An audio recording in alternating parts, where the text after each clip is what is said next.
तुलसीदास जी को हनुमान जी मिले थे ना, उसी स्थान पे संकट मोचन मंदिर की स्थापना हुई।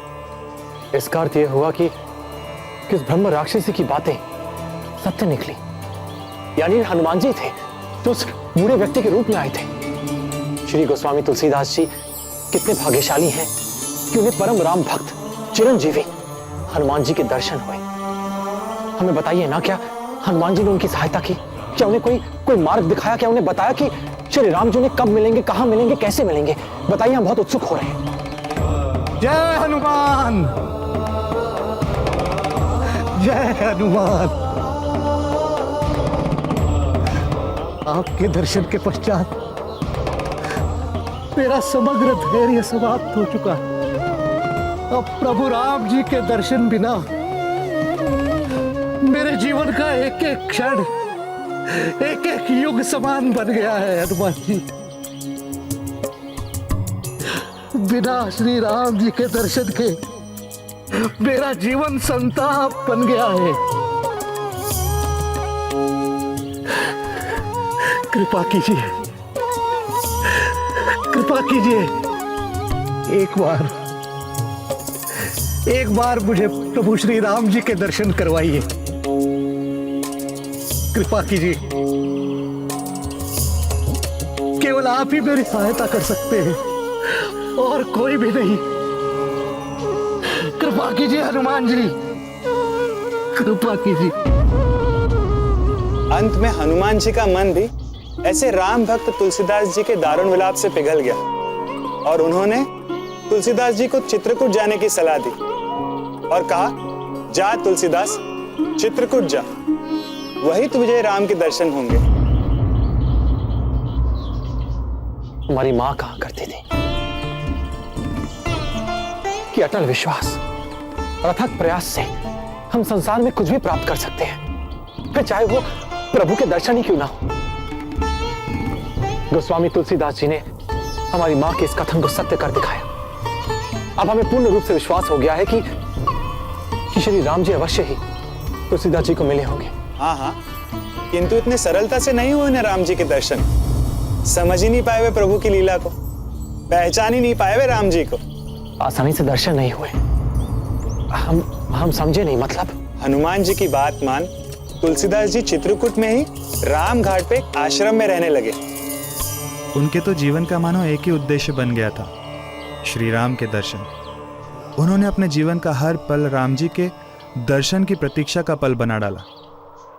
और एक दिन जानकी नाथ सहाय करे जब, जानकी नाथ सहाय करे जब, कौन बिगाड़ करे नर तेरो, जानकी नाथ सहाय करे जब।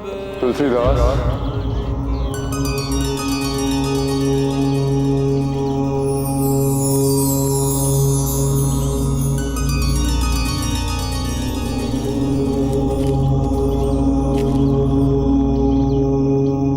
हनुमान जी, क्या हुआ? पहचाना नहीं? ये दो दिव्य राजकुमार यहाँ से गए थे ना, वही तो थे राम जी और लक्ष्मण जी। राम जी, राम जी,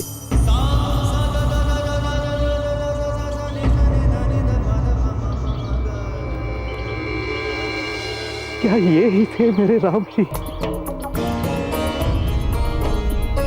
मेरे प्रभु राम?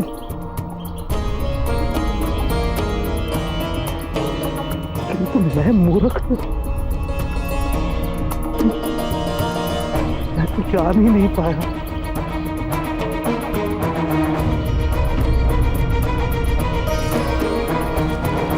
हनुमान जी, ये कैसी लीला है प्रभु की।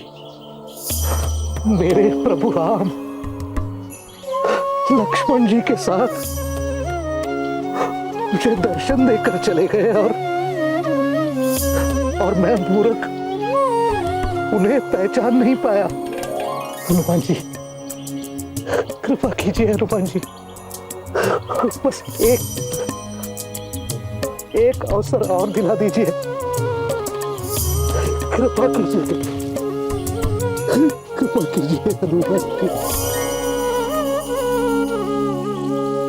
कैसी दुखद विडंबना है ये। गोस्वामी तुलसीदास जी ने अपना समस्त जीवन श्री रामचंद्र जी के दर्शनों की आस में व्यतीत कर दिया, और देखिए जब श्री राम आए तो वे उन्हें पहचान ही नहीं पाए। कैसी है ये प्रभु की लीला। हनुमान जी ने उन्हें एक अवसर तो दिलवाया ही होगा ना। हनुमान जी ने फिर एक बार सहायता की तुलसीदास जी की, परंतु तुलसीदास जी फिर भी नहीं पहचान पाए। फिर भी वो कैसे? हनुमान जी ने कहा, व्यर्थ विलाप से कुछ नहीं होगा तुलसीदास। मोहनी अमावस्या तक करनी होगी तुम्हें प्रतीक्षा, और उसी दिन होंगे तुम्हें श्री राम जी के दर्शन। और मौनी अमावस्या भी आई, और इस बार तुलसीदास जी पूरे सचेत और सजग थे, और इस बार वे राम जी के दर्शन का सुअवसर नहीं गंवाना चाहते थे। एकैकमक्षरं पूषां महापातकनाशनं ध्यात्वा नीलोत्पलश्यामं रामं राजीवलोचनं जानकी लक्ष्मणोपेतं जटामुकुटवन्तं।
हमें भी चंदन तिलक लगा दीजिए पंडित जी। लगा देते हैं, लगा देते हैं।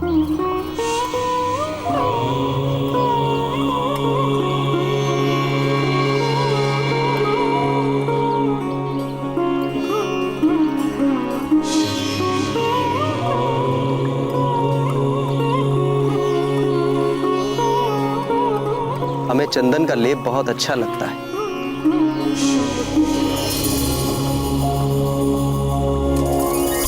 भगवान अपने भक्त को किसी भी रूप में, किसी भी आकार में, किसी भी भेष में दर्शन दे सकते हैं। मनुष्य, पशु, पक्षी, किसी भी रूप में। चक्रपाणी मिश्रा, हम जानना चाहते हैं कि क्या गोस्वामी तुलसीदास जी फिर से चूक गए? नहीं नहीं, इस बार हनुमान जी को लग गया था कि गोस्वामी तुलसीदास जी राम जी को पहचानने में चूक जाएंगे, इसलिए उन्होंने उनकी सहायता की।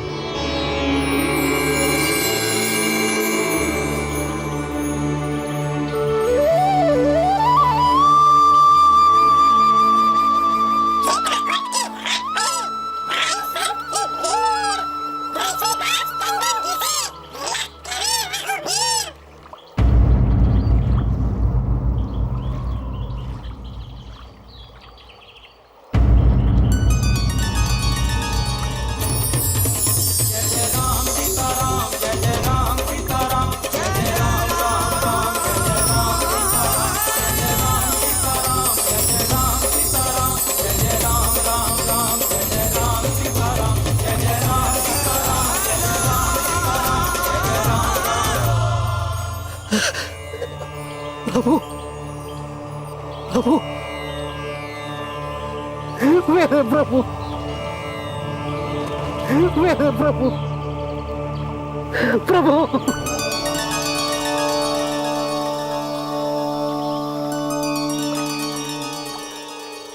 उठो तुलसीदास।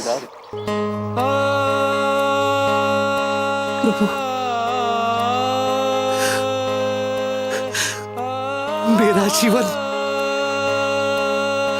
कृतार्थ हो गया प्रभु। मैं धन्य हो गया।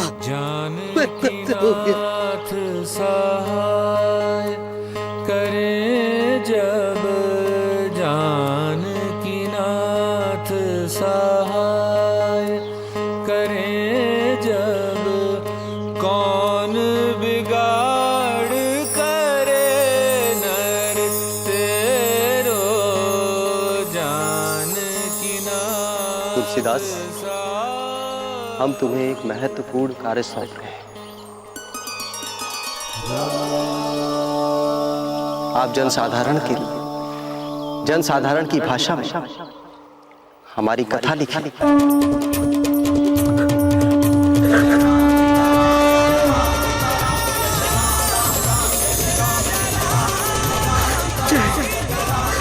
जय श्री राम।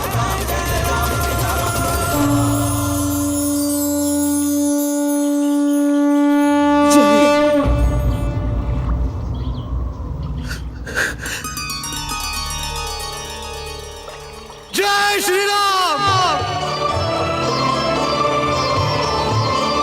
जय श्री राम।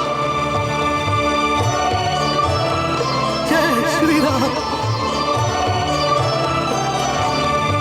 कितने भाग्यशाली हैं गोस्वामी तुलसीदास जी, जिन्हें पुरुषोत्तम प्रभु रामचंद्र जी के दर्शन हुए।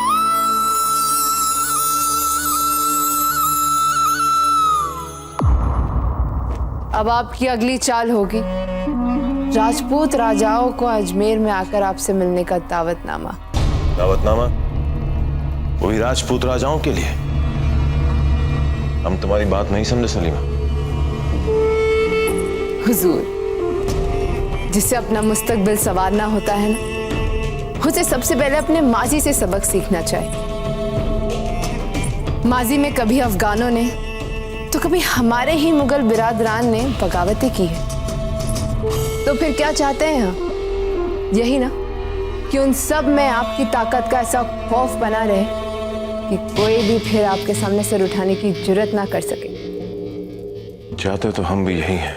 उसके लिए ये जरूरी है कि आप उन्हें अपने इलाकों के अलावा उन इलाकों को भी हद में लाकर दिखाएं जो वो कब्जा करने का ख्वाब भी नहीं देख सकते। मतलब? राजपुताना। डरते हैं ना वे सब राजपूतों से। ये बात तो सही है। तो बस राजपुताने को किसी न किसी तरह अपनी सल्तनत का हिस्सा बना ले, फिर देखिए जुर्रत ही नहीं कर पाएगा कोई पूरे हिंदुस्तान में बगावत की। कैसी अजीब बातें कर रही हैं आप। एक तरफ आप हमसे राजपूत राजाओं के साथ दोस्ताना बढ़ाने का मशवरा दे रही हैं और दूसरी तरफ आप हमसे पूरे हिंदुस्तान को खौफजदा करने के लिए राजपूत राजाओं को अपनी सल्तनत में लाने के मंसूबे दिखा रही हैं। भले ही इस राजपूताने पे इतने हमलों के बाद भी हम मुट्ठी भर जमीन पर इत्मीनान से कब्जा नहीं कर पाए। उन्हें कैसे काबू में करेंगे? वे राजपूत राजा हमारी दोस्ती क्यों कबूल करेंगे? जिसे हरा ना सको उसे अपना दोस्त बना लो। जिसे तलवार से ना मार सको उसे एहसानों तले दबा दबा के मोहब्बत से मार दो। हुजूर, तमाम राजपूताने में केवल प्रताप ही तो है जो आपको अपना जानी दुश्मन समझता है। कहिए, क्या समाचार है चित्तौड़ के? राणा जी ने आपको दिया हुआ वचन निभाया है कुंवर प्रताप। आपकी प्रार्थना का मान रखते हुए उन्होंने जगमाल को क्षमा कर दिया।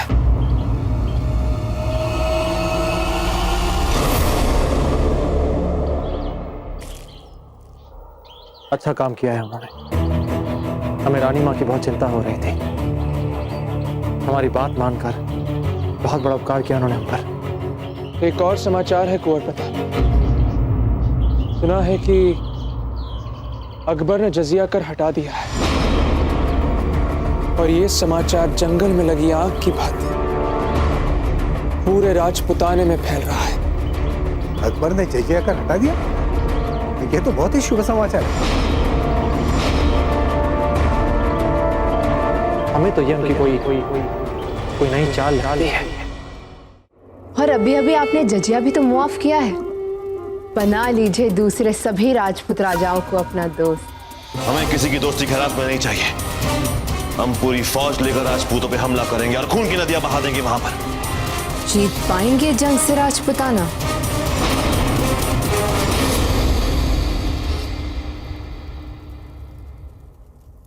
पर जरा सोचिए, अगर प्रताप को छोड़कर सारे राजपूत राजा आपके साथ आ गए तो सोचिए आपकी ताकत कितनी बढ़ सकती है। फिर तो हमारी सल्तनत के जानिब हमारी तरफ कोई आंख उठाने की जरूरत नहीं कर पाएगा। हम सच में शहंशाह हिंद कहलाएंगे। यही होगा भी हुजूर। शुरुआत में आप सभी राजपूत राजाओं के जानिब अपनी दोस्ती का हाथ बढ़ाइए, उनका यकीन हासिल कीजिए। फिर आहिस्ता आहिस्ता किसी को मदद देकर, तो किसी को रुतबा देकर, तो किसी को तिजारती शिकंजे में फांसकर एक एक करके अपने साथ मिलाते जाइए।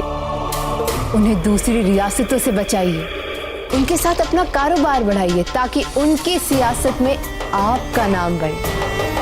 और देखिएगा वो धीरे धीरे आपके एहसानमंद हो जाएंगे। वो दिन भी बहुत जल्द आ जाएगा जब कोई भी आपके बिना रह नहीं पाएगा। और अगर दुनिया ने राजपुताने को आपका मातहत मान लिया तो हो गया ना, फिर बिना लड़े ही सारा काम। आपकी सारी सियासी मशक़ तो अच्छी रही है, और लग कुछ नाकाबिले एतबार रही। हुजूर एक बार हमारे मशवरे पे यकीन तो करके देखिए। हमारी इल्तिजा है कि आप राजपुताने के सभी राजाओं को अजमेर आने का दावतनामा भेजें। इससे आपको बहुत फायदा होगा हुजूर, बहुत। हम एक शर्त पर मिलेंगे राजपूतों से।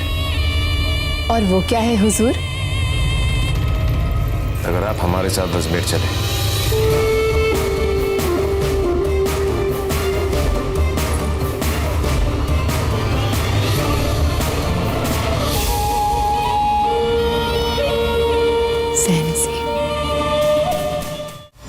क्या राजपूत राजाओं से मिलना चाहते हैं आप?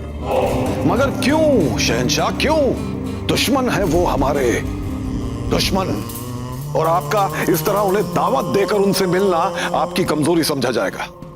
खान बाबा, हम जानते हैं हम क्या कर रहे हैं। आखिर हमारा मकसद क्या है? अपने दुश्मनों को काबू में करना।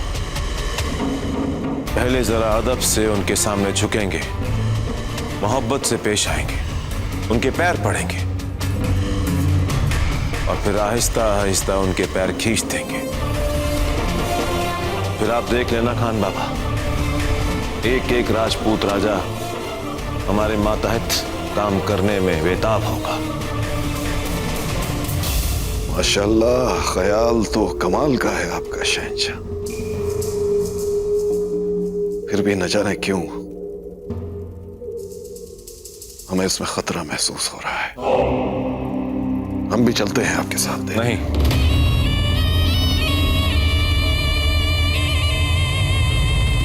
शहंशाह, हमारा मतलब है शुक्रिया। ये काम हम अकेले कर सकते हैं। बस आप इतना कीजिए कि तमाम राजपूत राजाओं को हमारे साथ अजमेर में मिलने का दावतनामा भेज दें।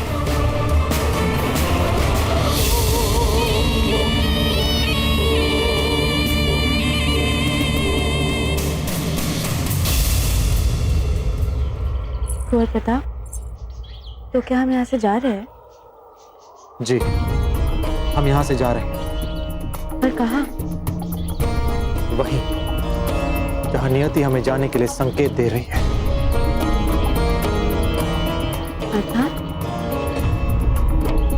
अर्थात हम काशी जा रहे हैं। काशी? हम काशी महासंत तुलसीदास जी से मिलने जा रहे हैं।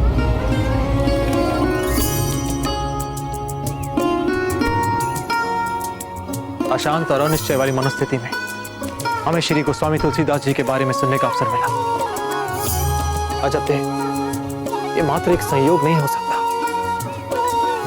ईश्वर अवश्य हमें किसी विशेष प्रयोजन से मिलवाना चाहते हैं। पता नहीं क्यों हमें ऐसा प्रतीत हो रहा है कि हमारे तुलसीदास जी से मिलने के पीछे देश के इतिहास का एक नव निर्माण जुड़ा है।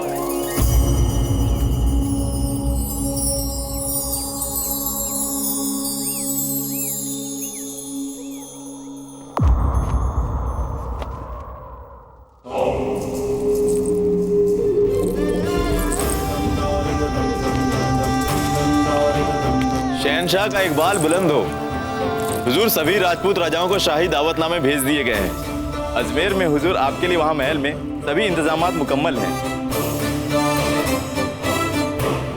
हुजूर अजमेर पहुंचने में 3 दिन का वक्त लगेगा। पहली शाम का शाही पड़ाव बयाना में मुकर्रर है, दूसरी शाम चाकसू, तीसरी शाम का शाही पड़ाव किशनगढ़ में रखा जाना है। खादिम शहनशाह की इजाजत का मुंतजिर है। सलीमा तैयार है? जी अब तैयारी समझिए हुजूर, वे अब किसी भी लम्हे तशरीफ ला सकती है।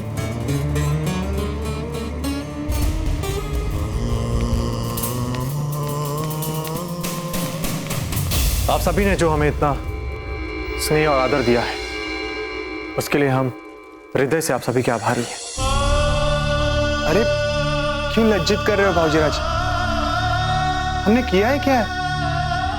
हमारे पास जो कुछ भी है वो सब आप ही ने दिया हुआ तो है, और आप ही के दिए हुए को हमने आपको अर्पित किया, तो उसमें आभार क्या? भाऊजीराज, आपने हमारे घर में आके जो हमें मान दिया है, उससे हम अपने आप को बहुत भाग्यशाली समझते हैं। आपने इस कुटिया को पवित्र कर दिया है, जैसे साक्षात श्री एकलिंग जी और पार्वती माँ। आइए हम आप दोनों को बाहर तक छोड़ दें।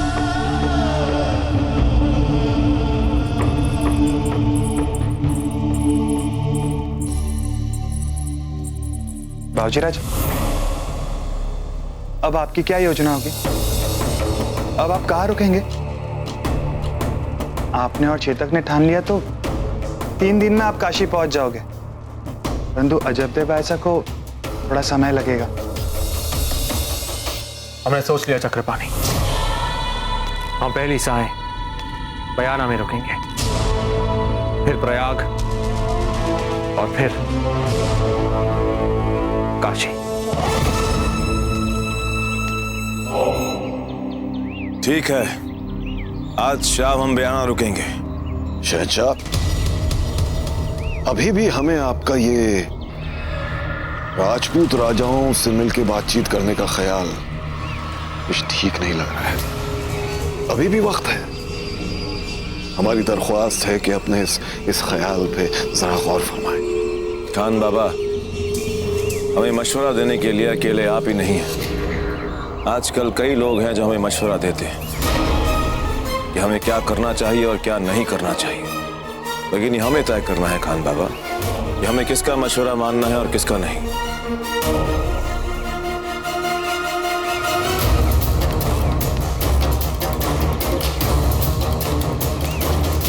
चला जाए। पिता की माफ हो हुजूर, पर सलीमा बेगम अब तक आई नहीं हुजूर। कोई बात नहीं, हम थोड़ा इंतजार कर लेंगे उनका। सलीमा, शहंशाह अपने घोड़े पर बैठ चुके हैं। खुदा के लिए अब आप जाएं, जल्दी। करने दीजिए ना शहंशाह को हमारा थोड़ा और इंतजार, वरना पता कैसे चलेगा कि हमारी अहमियत क्या है उनकी नजर में।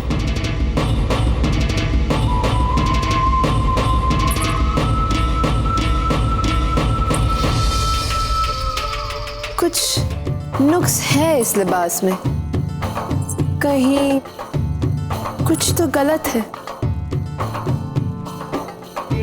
पसंद क्यों नहीं आ रहा हमें ये लिबास? शायद सिलाई ठीक नहीं है। नहीं, रंग। हाँ, ये रंग ही कुछ ठीक नहीं है। आपको क्या लगता है बदल लेना चाहिए ना हमें इसे? वैसे भी जब मौजूद हो इतने ढेर सारे लिबास तो बेहतरीन ही क्यों ना पहने।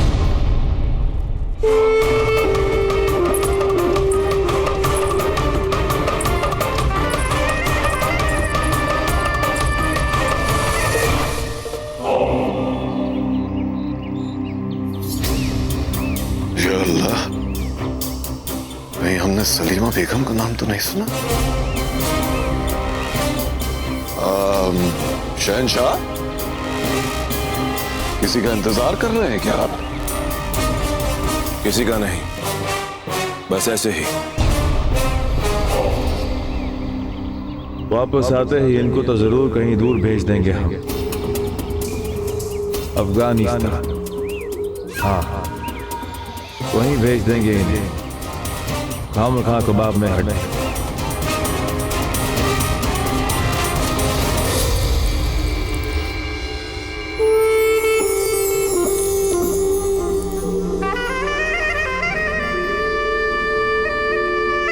खुदा के लिए इतना भी इंतजार मत करवाइए शहंशाह को सलीमा।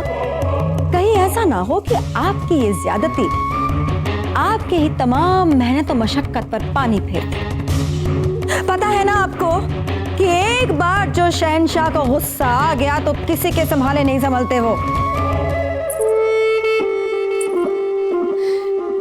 यकीन कीजिए हम पे बड़ी अम्मी, शहंशाह हो ही नहीं पाएंगे गुस्सा हमसे। हम जानते हैं ना उनके हर तेवर को संभालना। उनको तो आप बस छोड़ ही दीजिए हम पे।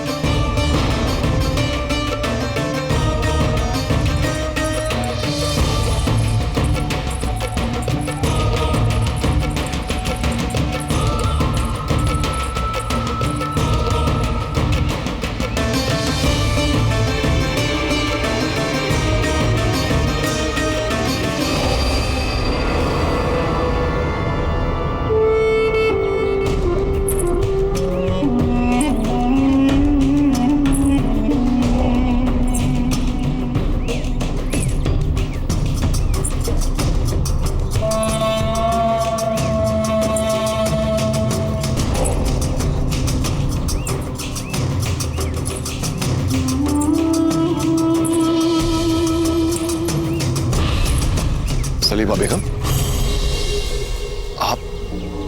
आप यहां?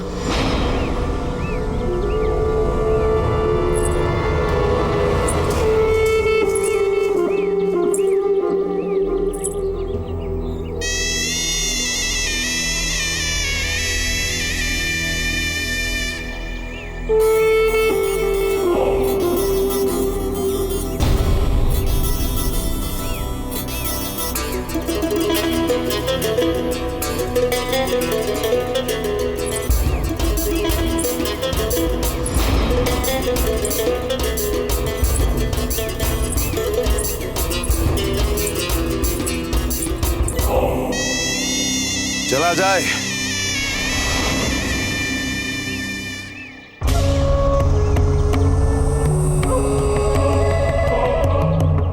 ये मत भूलो कि तुम इस महल की महज एक नौकरानी हो।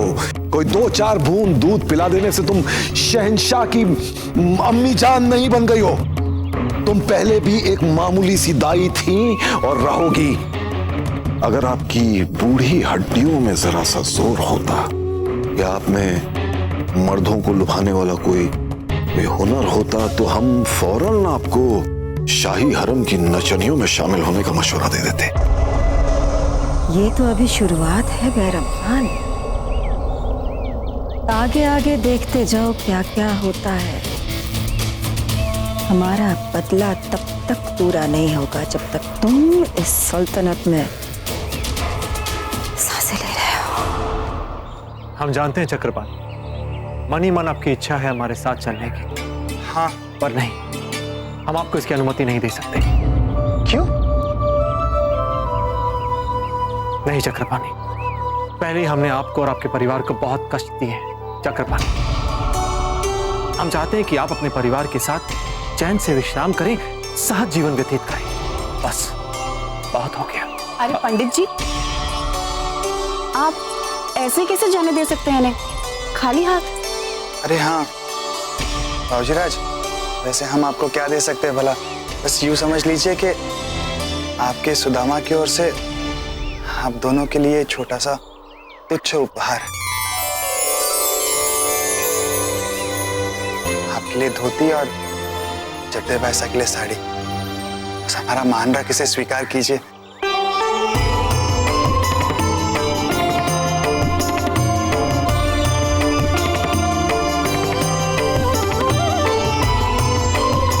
आपने हमें हमारी माँ की याद दिला दी।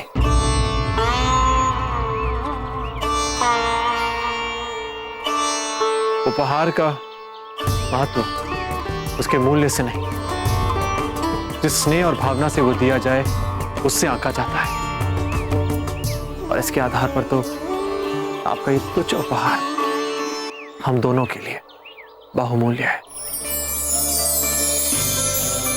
चक्रपाणी, हम जीवन भर इसे याद रखेंगे। धन्यवाद। अजब दे, इस बार इन चूड़ियों को संभाल के रखना।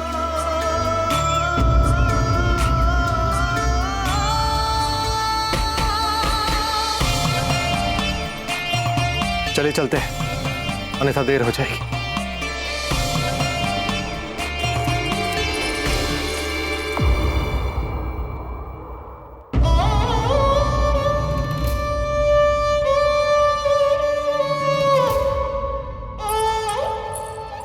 खम्मागढ़ी रानी साहब, कुंवरसा की कोठी से आ रही हूँ।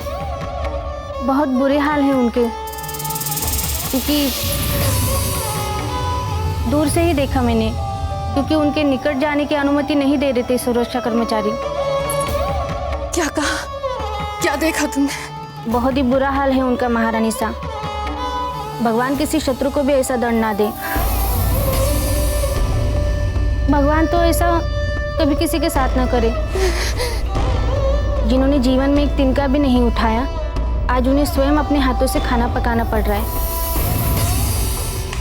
4 दिन हो गए भूखे मरते मरते, किंतु एक रोटी ढंग से नहीं बनी हमसे। ये सारी गलती ना हमारी माँ की है। कभी कभी कुछ सिखाया ही नहीं हमें। किसी काम की नहीं है वो, कोई किसी काम का नहीं है। किंतु हम भी दिखा देंगे कि हम भी क्या हैं और कौन है। अरे ये हमारी रोटी है भगवान।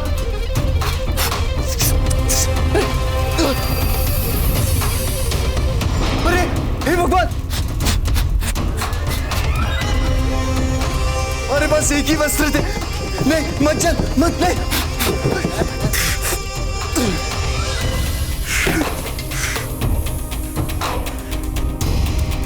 कैसे दिन दिखा रहे ना भगवान, तू भी इधर इस नर्क में सड़ रहे हैं हम, और इधर हमारी रानी माँ जिनको कुछ काम नहीं है, वो आराम से महल में नखरे दिखा रही होंगी।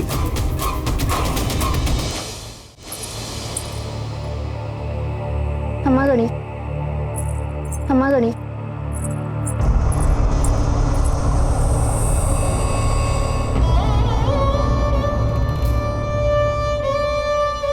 आप क्यों रो रही है रानी माँ? इसमें आपका कोई अपराध नहीं है। दादा भाई जगमाल की ये जो दारुण स्थिति है, उसके लिए कौन उत्तरदायी है? दादा भाई प्रताप, रानी माँ।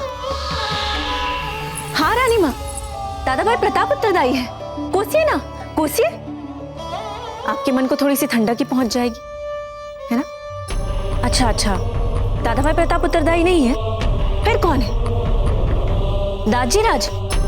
हाँ, उन्हीं ने तो दंड दिया है दादा भाई जगमाल को। दाजी राज ही उत्तरदायी है ना रानी माँ? रानी माँ, कोसी ना मेवाड़ नरेश को। भला आपके ऐसे सुशील, आज्ञाकारी, गुणी पुत्र को दंड देने का अपराध जो किया है उन्होंने, कोसी ना रानी माँ मेवाड़ नरेश को।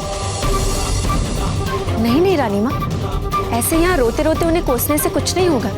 जाइए, लड़िए उनसे, जाइए ना, कहिए उनसे, और दादा भाई जगमाल को वापस ले आइए दाजी राज से।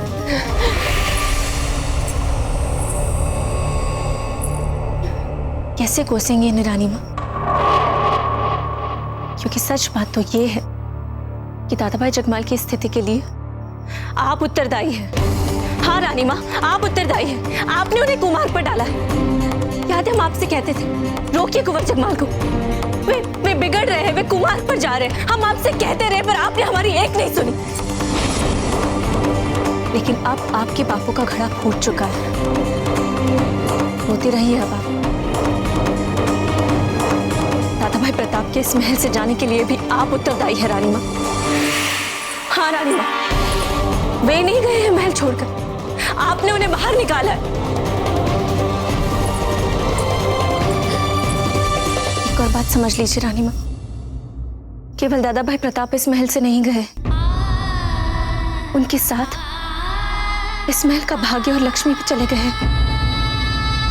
इस महल का सुख, चैन, शांति सब कुछ दादा भाई प्रताप के साथ चला गया। हम तो एकलिंग जी से यही प्रार्थना करते हैं कि हमारे दादा भाई प्रताप और रजबदेव भाभी जी जहां पर भी रहे, प्रसन्न रहे, सुखी रहे। एकलिंग जी यही प्रार्थना करते हैं हमसे।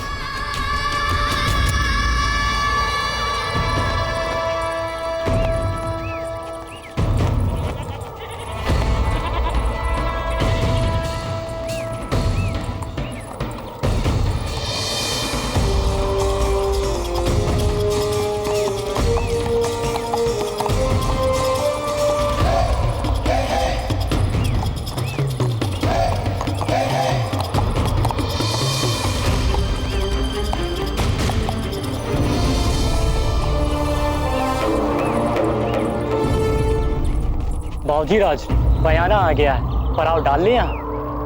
ठीक है, वैसे भी हमारी संध्या वंदना का समय हो गया है। नदी के किनारे हमारे रुकने की व्यवस्था की जाए। शहंशाह का इकबाल बुलंद हो, बयाना आ गया हुजूर। ठीक है, हमारी भी नमाज का वक्त हो गया, पड़ाव यहीं लगाया जाए। जो हुक्म।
परंतु लीजिए, कुंवर प्रताप भी आ गए।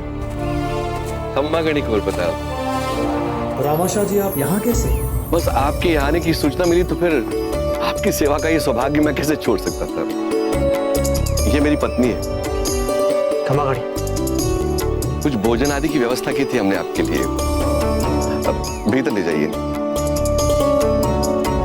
आपने व्यर्थी में इतना कष्ट क्यों किया? कष्ट कैसा बाबूजी राज, ये सब आप ही का तो दिया हुआ है, और आपका आपको अर्पण करने में कष्ट कैसा? हमने किया है क्या है?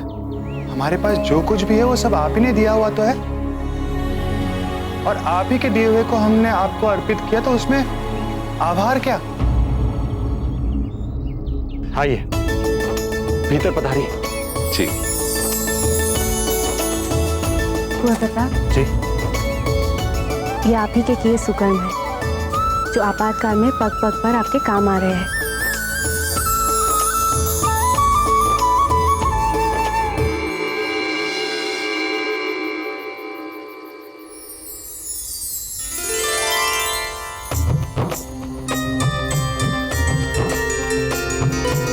अरे जरा जल्दी जल्दी परोसिए ना, बाबूजीराज को बहुत भूख लगी होगी।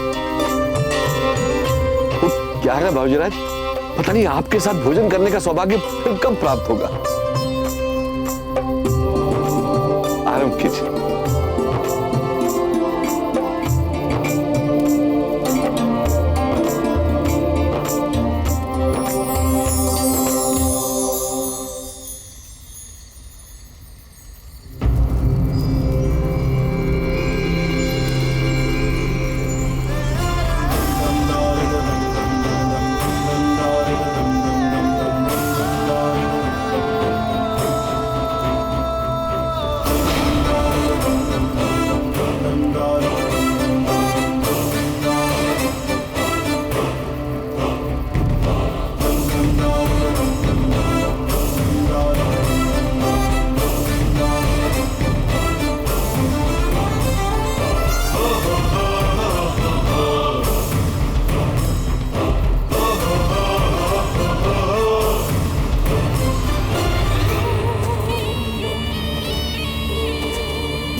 हमारी भूख नाकाबिले बर्दाश्त होती जा रही है।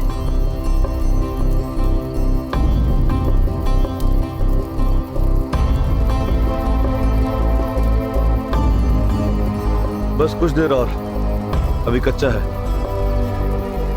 आए हाय, आपका ये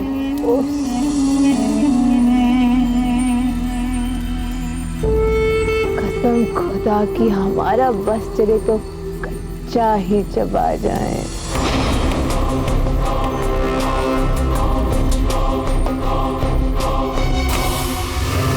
विराज जी,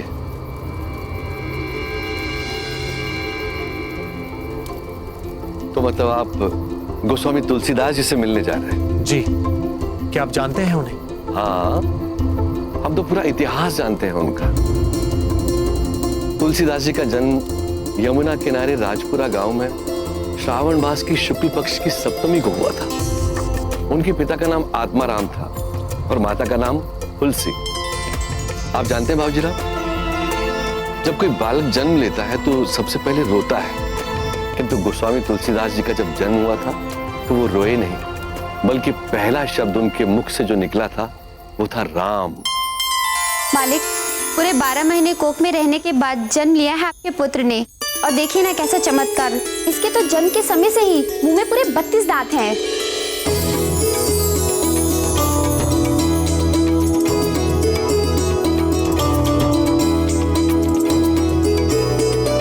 देखो तुलसी, कितना शांत चित्त है हमारा बच्चा। अभी तक एक बार भी रोया नहीं है ये। अच्छा, नाम क्या रखें इसका?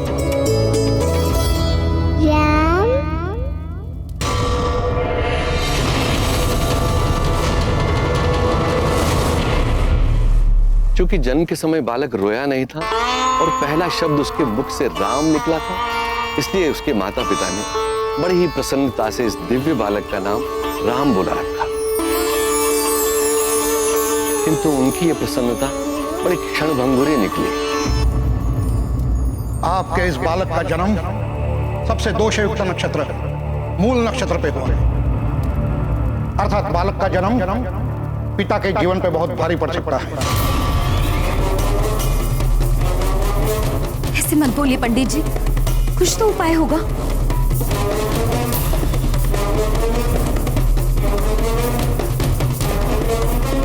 है। इसके पिता का जीवन बचाने का केवल एकमात्र उपाय है, तुरंत इस पुत्र को किसी को दान कर दो।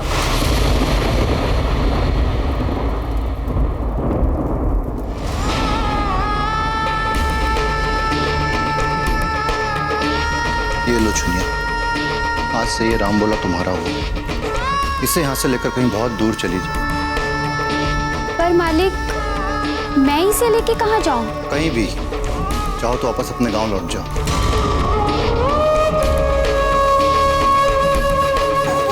ये लो, इन्हें रख लो, बच्चे के लालन पोषण में काम आए। छुनिया उस नवजात बालक राम बोला को अपने गांव हरिपुर ले गई, जहां उसने कई वर्ष तक उसका पालन पोषण किया। परंतु दुर्भाग्य देखी, बालक राम बोला भी 5 वर्ष का ही हुआ था कि चुनिया भी इस संसार को छोड़कर चली गई। अच्छा, फिर क्या हुआ उस बालक का? किसने संभाला उसे? अनाथ राम बोला घर घर भीख मांगकर अपना जीवन व्यतीत करने के लिए विवश हो गया। भिक्षाम देहि, भिक्षाम देहि, भिक्षाम देहि, भिक्षाम देहि।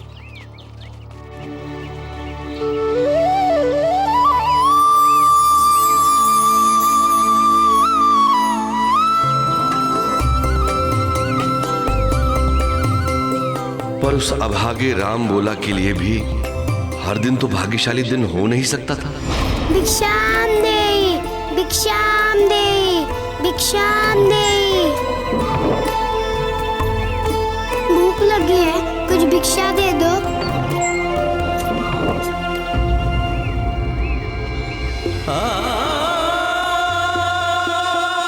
माँ, बहुत जोर की भूख लगी है, कुछ खाने के लिए दीजिए ना माँ, दीजिए ना माँ, कुछ तो दीजिए ना माँ, कुछ तो दीजिए ना माँ, भूख लगी है, दो ना माँ। अंत में थका हारा भूख प्यास का मारा बालक राम बोला एक मंदिर की दीवार के पास आके बैठ गया।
कहीं वे माता पार्वती तो नहीं थी?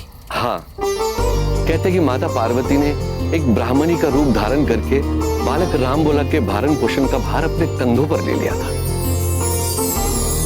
कितने भाग्यशाली थे वे। प्रतिदिन माता पार्वती के हाथों से भोजन मिलना, न जाने कितने ही जन्मों के पुण्य होंगे उनके कि उनको ऐसा सौभाग्य मिला। रामाशाह जी, कुछ और बताइए ना उनके बारे में। क्या हुआ कि सुनिए, इन्हें सुबह काशी के लिए निकलना है। अब आप इस तरह भावनाओं में बह बह कर अपने संस्मरण सुनाते रहेंगे, ये सोएंगे कब? हाँ, ये बात तो ठीक है। नहीं नहीं, हमें अभी सोना नहीं है, हमें और सुननी है तुलसीदास जी की कथा। बताइए ना। अरे बाबूजीराज, आप तो काशी जा ही रहे हैं, वहां आपको सब कुछ पता चल जाएगा। हमें अब आज्ञा दीजिए। लामाशाह जी, आपका बहुत बहुत धन्यवाद कि आपने सब कुछ किया। और बता, हम तो यही कहेंगे कि ये हमारा सौभाग्य था। आज्ञा दीजिए। जी।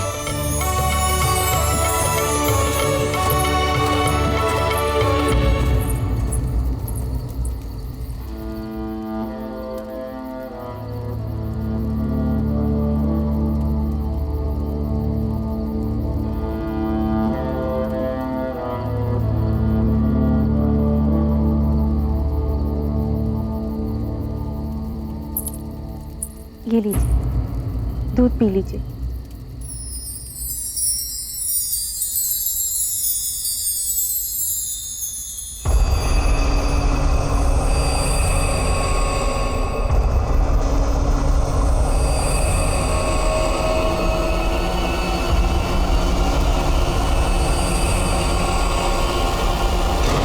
अजब दे, आइए बैठिए, आइए। क्या बात है अजब दे, आपका स्वास्थ्य ठीक नहीं है क्या? नहीं नहीं, कुछ नहीं। वो संभवतः यात्रा की थकान का या तो फिर मार्च की उष्ण हवा का प्रभाव है।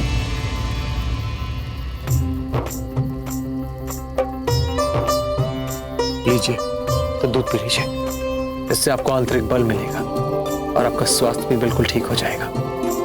लीजिए।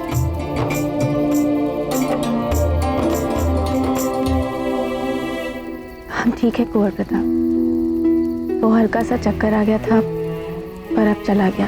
अब आप थोड़ा विश्राम कर लें।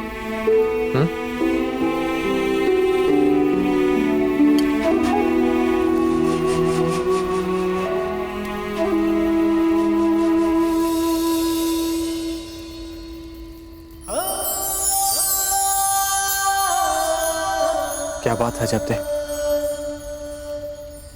सच कहे, आप हमारा इतना ध्यान रखते हैं, हमसे इतना स्नेह करते हैं, देखकर अच्छा लगा। आपको हमारे स्नेह पे संदेह है क्या? क्यों अजब दे, क्या बात है? हमारे मन में भय था। कैसा भय? तो तुलसीदास जी की बातें सुनते सुनते आप भी राम जी की भक्ति में बहकर सन्यासी ना बन जाए। हमारा क्या होगा फिर? और हमें भूल गए आप तो? हम आपको छोड़कर कहीं नहीं जा रहे हैं। चलिए, अब आंखें बंद कर दीजिए, थोड़ा विश्राम कर लीजिए।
कुछ नहीं, सो जाओ खामोशी से।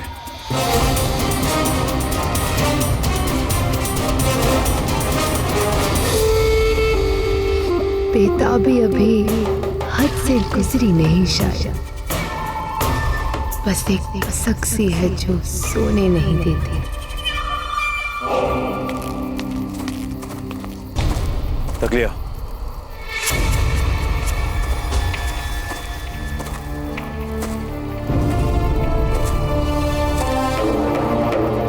जाइए आप लोग, कुछ देर हम अकेले रहना चाहते हैं।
संभल के।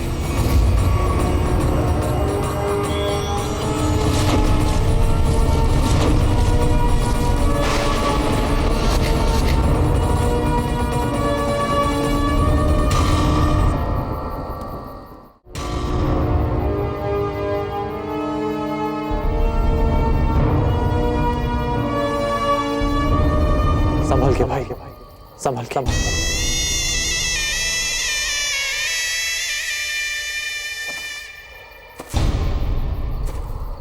कुछ दिन पहले हमने भी एक कमाल का किस्सा सुना था।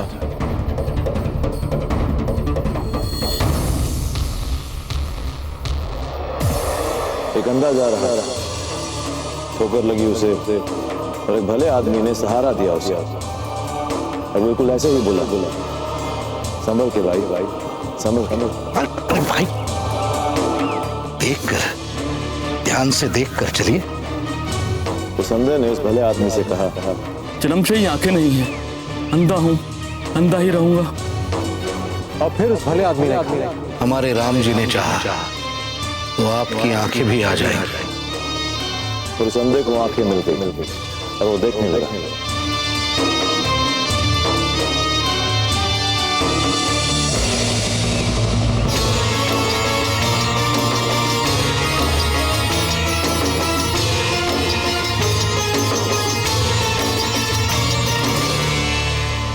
आप श्री गोस्वामी तुलसीदास जी की बात कर रहे हैं। कहते हैं कि बहुत ही महान संत हैं।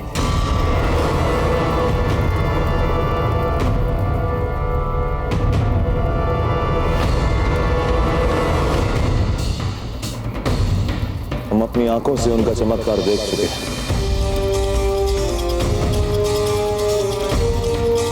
हम उन्हीं से मिलने जा रहे हैं। जरूर दर्शन कीजिए। जी जी, चलते हैं।